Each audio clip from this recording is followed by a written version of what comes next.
An Grotenstrom 11. In freie Mittelöller ist da der Sand die wichtigste Übersetzstee für Fleisch, Fell und Holt aus Skandinavien, nach die Fernhandelsstraßen von der Deutschen Rik in Süden. 4 Kilometer in Binnenland rinnen schafft der Erzbischof von Bremen 1259 sin Erstbarriere für einen noch freien Handel.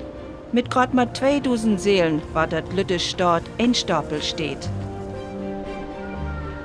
All Wohren, die über der Elf kommen dort, mit 3 Tiden lang in Stort liegen blieben.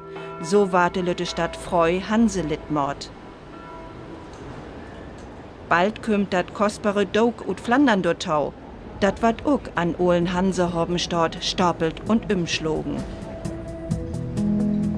Die Schwinge schlängelt sich meden durch die Stadt. Sie ward mehrmals von der Schipfort depermockt.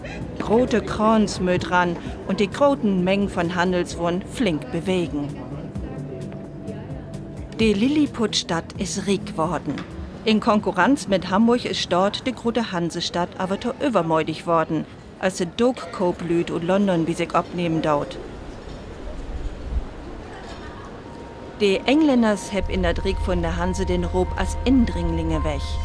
Weil die anderen Hansestädter meint, dat hier der Handel in Gefahr ist, wat dort 1600 verhanst, dat heit, u der Hanse Rutschmeten. Erst seit 2009 dürft dort sich wieder Hansestadt nennen.